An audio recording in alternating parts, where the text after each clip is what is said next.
জেলার অনেক তাবড় তাবড় নেতা যাদের অঙ্গুলি হিলনে বিজেপি থেকে সিপিএম ভয়ে ততস্থ হয়ে থাকত, তারা পালিয়ে বেড়াচ্ছেন ঘরবাড়ি ছেড়ে, জেলা ছেড়ে। দুর্নীতির শিকড় উপড়ে ফেলতে এখন শুরু হয়েছে দুর্দান্ত ব্যাটিং।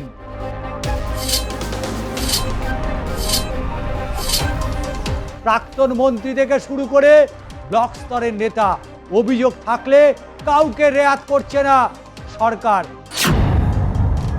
পরিসংখ্যান বলছে সরকার গঠনের 11 দিনে দুর্নীতি সহ একাধিক মামলায় গ্রেপ্তার এখনো পর্যন্ত প্রায় 15 জন।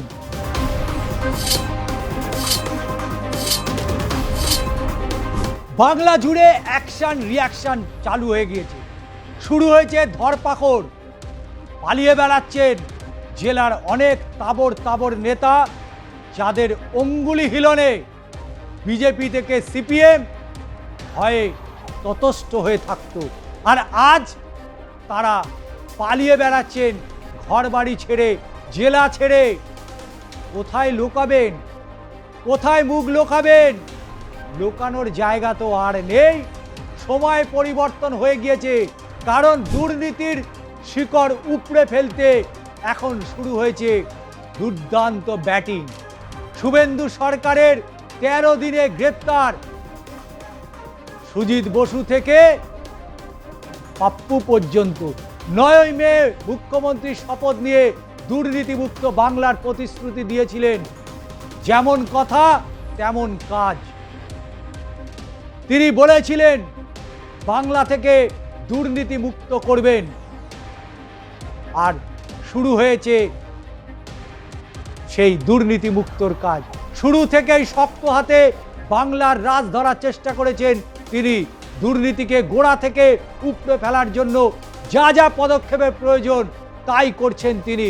রাজ্য জুড়ে শুরু হয়েছে পুলিশ এবং কেন্দ্রীয় বাহিনীর যৌথ তল্লাশি। প্রাক্তন মন্ত্রী থেকে শুরু করে ব্লক স্তরের নেতা, অভিযোগ থাকলে কাউকে রেয়াত করছে না সরকার। পরিসংখ্যান বলছে সরকার গঠনের 11 দিনে দুর্নীতি সহ একাধিক মামলায় গ্রেপ্তার এখনো পর্যন্ত প্রায় 15 জন। এদিকে খবর উঠেছিল দেবরাজ চক্রবর্তী, উত্তর 24 পরগনার বাসিন্দার। তিনি রাজারহাট গোপালপুরের প্রাক্তন বিধায়ক অদিতি মুন্সির স্বামী। তৃণমূল সাংসদ অভিষেক বন্দ্যোপাধ্যায়ের অত্যন্ত ঘনিষ্ঠ এই নেতা। ভোট পরবর্তী হিংসা, খুন, দুর্নীতি সহ একাধিক অভিযোগ রয়েছে তার বিরুদ্ধে। ফল প্রকাশের পর থেকেই তিনি নাকি আত্মগোপন করেছেন। তিনি আত্মগোপন করলে কি হবে? এদিকে অমিত চক্রবর্তী ওরফে ননি পুলিশের জালে ধরা পড়েছে। তার বিরুদ্ধেও তোলাবাজি। অমিত ধরা পড়েছে, দেবরাজ কোথায় বাঁচবে? সোনা পাপ্পু, জমি দুর্নীতি, প্রতারণ সহ একাধিক মামলা ছিল সোনা পাপ্পুর বিরুদ্ধে।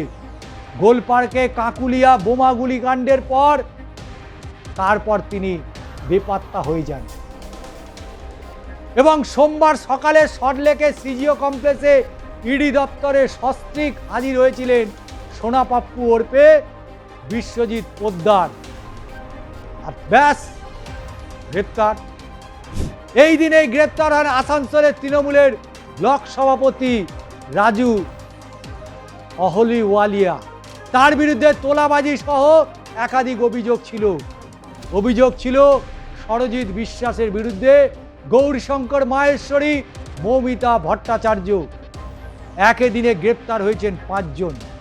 তোলাবাজির অভিযোগে গ্রেপ্তার হয়েছে নদিয়া কৃষ্ণনগর 1 নম্বর পঞ্চায়েত সমিতির কর্মাধ্যক্ষ সরজিৎ বিশ্বাস। অর্থের বিনিময়ে বিল্ডিং প্ল্যান পাশের অভিযোগ। গ্রেপ্তার হয়েছে দিনাটার প্রাক্তন পুরপ্রধান গৌরীশঙ্কর মাহেশ্বরী। এই ঘটনায় গ্রেপ্তার করা হয়েছে পুরকর্মী মৌমিতা ভট্টাচার্যকেও। এছাড়া পুলিশের জালে আরও 7 জন।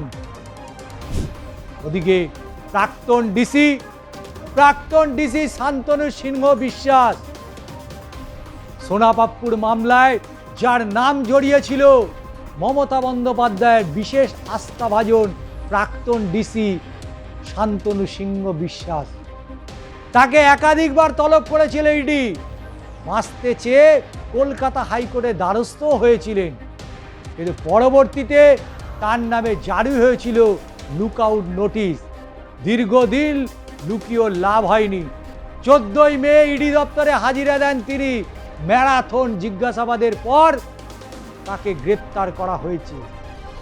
একজন পুলিশ আধিকারিক যে প্রাসাদ দেখতে পাওয়া গিয়েছিল এরকম কজনের আছে জানা নেই। কাউন্সিলর শান্তনু মজুমদার, মুর্শিদাবাদের বহরমপুরের বাসিন্দা শান্তনু মজুমদার, দীর্ঘদিন ধরে তার বিরুদ্ধে তোলাবাজির অভিযোগ ছিল। গত 13ই মে তাকেও গ্রেপ্তার করেছে পুলিশ। একই দিনে নিয়োগ দুর্নীতি মামলায় আরও প্রায় 7 জন গ্রেপ্তার হয়েছে সিবিআইয়ের হাতে। সুজিত বসু, বাংলার রাজনীতিতে একটা বড় নাম সুজিত বসু, একাধিকবার বিধায়ক, মন্ত্রী ছিলেন। একসময় প্রাক্তন পরিবহন মন্ত্রী সুভাষ চক্রবর্তীর ডানার ছিলেন তিনি। নিয়োগ দুর্নীতিতে দীর্ঘদিন আগেই তার নাম জড়িয়েছিল মমতা বন্দ্যোপাধ্যায়ের এই সৈনিকের। অভিযোগ, অর্থের বিনিময়ে 150 জনের নাম সুপারিশ করেছিলেন। গত 11ই মে ম্যারাথন জেরার পর তাকে গ্রেপ্তার করে ইডি। বর্তমানে তিনি ইডি হেফাজতে রয়েছে। এই রকম সংখ্যা অনেক রয়েছে। ডাক পড়েছে পাঁচুড়ায় অয়নশীল গারদের পেছনে। দুর্নীতি করলে রেহাই নেই। সাধারণ মেধা ছাত্রছাত্রীদেরকে বঞ্চিত করে চাকরি দিয়েছিল পয়সার বিনিময়। ওএমআর সিট, সাদা ওএমআর সিট জমা দিয়েছিল। আর চাকরি পেল কোথায়? শিক্ষার মতো নোবেল প্রফেশনে। যে 12 ক্লাস পাশ করার যোগ্যতা রাখে না, সে 12 ক্লাসের শিক্ষক হয়ে উঠলেন। যে ক্লাস 10-এর শিক্ষক হওয়ার যোগ্যতা রাখে না, ক্লাস 8-এর শিক্ষা তো দূরের কথা, তিনি 10 পাস করেছিলেন কিনা সেটাও জানা নেই, কিন্তু তিনি ক্লাস 10-এর শিক্ষকতা করেছিলেন। 26,000 চাকরি বাতিল। হ্যাঁ, তার মধ্যে অনেক মেধা ছাত্রছাত্রীও ছিল যারা যোগ্যতার সাথে চাকরি পেয়েছিল।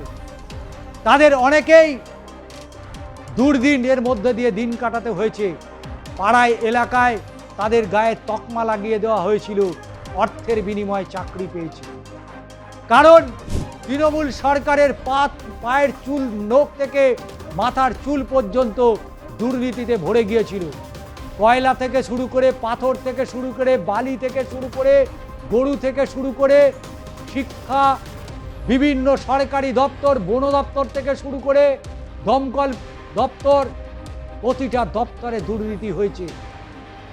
একটা জায়গা নেই যেখানে দুর্নীতিমুক্ত প্রশাসন তৈরি হয়েছিল। কলকাতা পুরসভা হোক বা বরানগর পুরসভা, দমদম পুরসভা হোক, আসানসোল, বহরমপুর, নদিয়া, প্রতিটা পুরসভায় একটার পর একটা দুর্নীতি। শুধু এখানেই দুর্নীতি থেমে থাকেনি, সমবায়ে দুর্নীতি। আজও আমাদের মনে পড়ে সেই বরানগর কোঅপারেটিভ ব্যাংকের কথা। হাজার হাজার মানুষ, গরিব দরিদ্র মানুষ, তারা বরানগর কোঅপারেটিভ ব্যাংকে টাকা গচ্ছিত রেখেছিল। সেদিন যারা বরানগর কোঅপারেটিভ ব্যাংকে টাকা রেখেছিল তাদের টাকা সব আত্মসাৎ করে ফেলে। সেই টাকার আত্মসাতের পেছনে অনেকেরই নাম উঠে আসে। বরানগর পুরসভায় একদা তারা তৃণমূলের কর্মী থেকে নেতা হয়, পরবর্তীতে তারা কাউন্সিলর হয়ে গিয়েছে। সেই বরানগর পুরসভা যেখানে কোঅপারেটিভ ব্যাংকের লক্ষ লক্ষ টাকা দুর্নীতি করা হয়েছিল, মানুষ ভুলে যায়নি। মানুষ জবাব চায়, মানুষকে জবাব এবার দিতে হবে।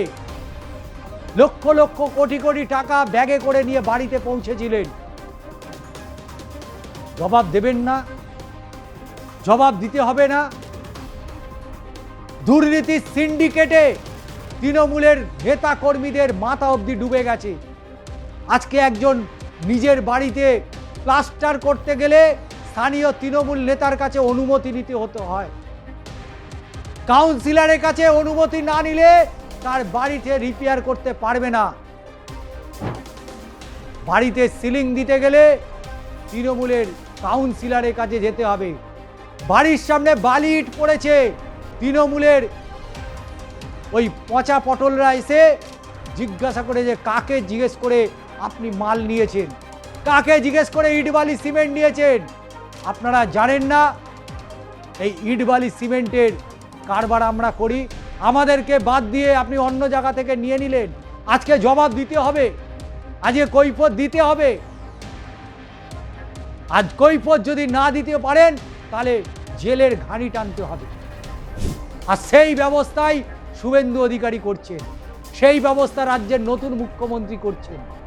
জবাব তো আপনাকে দিতেই হবে, জবাব আপনাদের দিতেই হবে। এক সময় ঠিক করে খেতে পেত না, রোজগার ছিল না, আজকে তারা কোটি কোটি টাকার সম্পত্তির মালিক, কোটি কোটি টাকার সম্পত্তির মালিক। 5টা 6টা 8টা 10টা ফ্ল্যাট, আর একটা সময় ভাড়া বাড়িতে তারা থাকত। আজকে তাদের পয়সায় তারা লালে লাল হয়ে গেছে। জবাব দিতেই হবে, জবাব চাইছে মানুষ। এই দুর্নীতির বিরুদ্ধেই মানুষ ভোট দিয়েছে, তাই শুভেন্দু অধিকারীর মতন মুখ্যমন্ত্রী এদের কাছে জবাব চাইছে। আমরাও চাইছি জবাব এদের দিতেই হবে। কেন সেদিন বাড়ির সামনে ইট বালি সিমেন্টের কৈফিয়ত তারা চাইতে এসেছিল? কেন সেদিন বাড়ি মেরামতির জন্য তারা তৃণমূলের কাউন্সিলরের কাছে ডেকে নিয়ে গিয়েছিল? কেন সেদিন বাড়ির সামনে গাড়ি রাখার জন্য অনুমতি নিতে হয়েছিল সেই সমস্ত তৃণমূল নেতাকর্মীদের কাছে? আজকে মানুষ উত্তর জানতে চায়, মানুষ তার জবাব চায়। এ জবাব যারা করেছে তাদের দিতে হবে হবে হবে। জবাব না দিলে রেহাই নেই নেই নেই।